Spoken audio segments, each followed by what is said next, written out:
বিসমিল্লাহির রহমানির রহিম। আসসালামু আলাইকুম।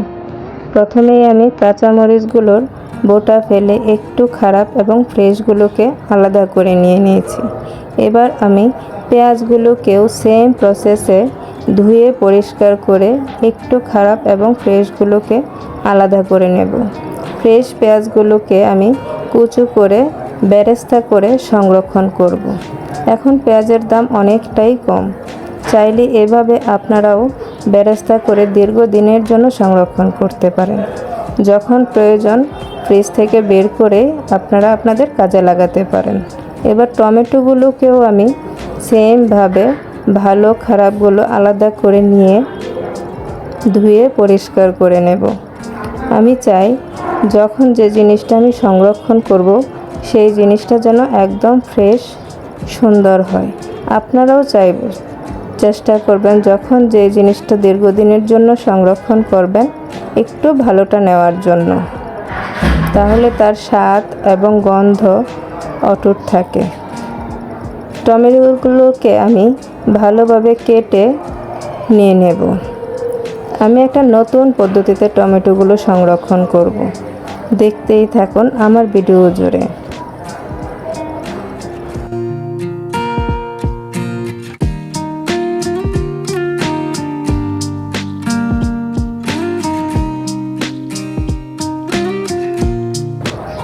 এই ইউটিউব প্ল্যাটফর্মে আমি একেবারেই নতুন, আমি জানি না কোনো কিছুই, তারপরও চেষ্টা করছি আপনাদের যাতে আমার ভিডিও ভালো লাগে। আমার অনেক ভুল ত্রুটি থাকবে, আমার আপু ভাইয়ারা আমাকে ক্ষমা সুন্দর দৃষ্টিতেই দেখবেন। আমি এই জগতে নতুন, জানি না মালিক আমার জন্য এই পথটা কত দূর নিয়ে যাবে। আপনাদের সাপোর্ট থাকলে মালিকের দয়ায় আমি অনেক দূর যেতে পারবো। ধনেপাতাগুলো আমি আগে থেকে ধুয়ে পরিষ্কার করে পানি ঝরাতে দিয়ে দিয়েছিলাম। এবার আমি ধনেপাতাগুলোকে কেটে নেব। ভিডিওর এ পর্যন্ত যারা আমাকে দেখছেন প্লিজ একটি লাইক দিয়ে দেবেন, লাইক দিয়ে ভিডিওটি কন্টিনিউ করবেন।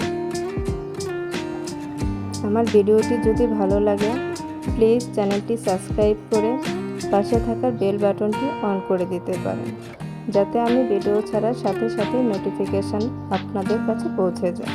আপনারা আপনাদের সুবিধা মতো ভিডিওটি দেখে নিতে পারবেন। ভিডিওটি যদি খুব বেশি ভালো লাগে তাহলে চাইলে আপনাদের ফ্রেন্ডস অ্যান্ড ফ্যামিলির সাথে শেয়ার করে নিতে পারেন।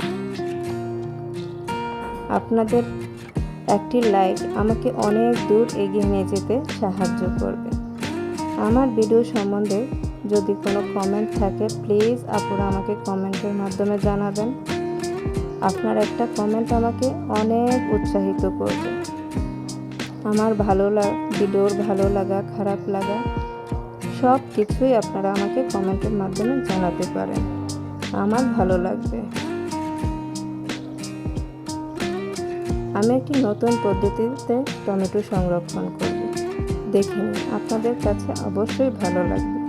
আমি সবগুলো জিনিস কেটে ধুয়ে পরিষ্কার করে নিয়েছি। পেঁয়াজগুলো কুচি করে আমি একটা পেপারের উপরে দিয়ে দিয়েছি, যাতে পেঁয়াজের অতিরিক্ত পানিটা টেনে নেয়, তাতে করে বেরেস্তা করতে সহজ হবে। আপনারাও এই টিপসটা কাজে লাগিয়ে দেখতে পারেন।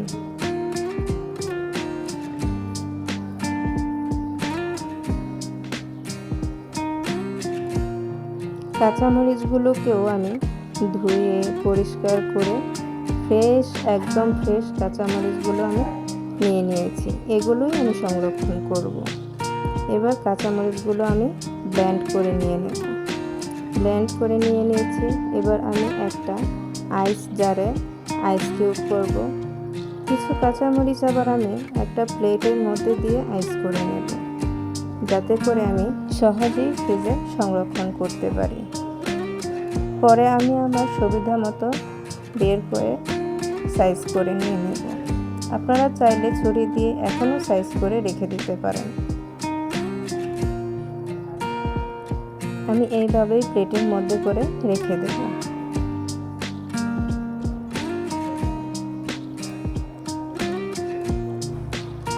এবার আমি টমেটোগুলোকে সংরক্ষণ করব। প্রথমে আমি কড়াইটা গরম করে একটু তেল দিয়ে তার মধ্যে টমেটোগুলো দিয়ে দিয়েছি। এবার আমি কাঁচামরিচগুলো দিয়ে দিলাম। বেশ অনেকটা পরিমাণ কাঁচামরিচ দিয়ে দিয়েছি। তারপরে এবার আমি অল্প একটু লবণ দিয়ে দেব। তারপর টমেটোগুলোকে নেড়ে আমি একটু মশতে দেব। তারপরে বেশ খানিকটা ধনেপাতা দেব। আপুরা, আপনারা অনেকটা পরিমাণ ধনেপাতা দেবেন, অনেক স্বাদ হয়। আপনারা এইভাবে একবার দিয়ে দেখতে পারেন, সংরক্ষণ করে দেখবেন। তারপরে আপনি যে তরকারিতেই দেন, তরকারির ফ্লেভারটা, স্বাদটা অনেক গুণ বাড়িয়ে দেবে এই টমেটোগুলো। এবার এগুলো আমি হালকা হাতে নেড়ে ঠান্ডা করে বক্সে করে ফ্রিজে সংরক্ষণ করব।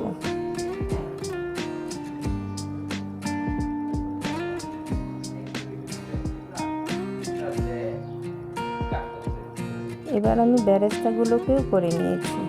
বেরেস্তাগুলো আমি কাচের জারে সংরক্ষণ করব। কাচের জারের নিচে আমি টিস্যু বিছিয়ে দিয়েছি। আজকের ভিডিওটা এই পর্যন্তই থাক।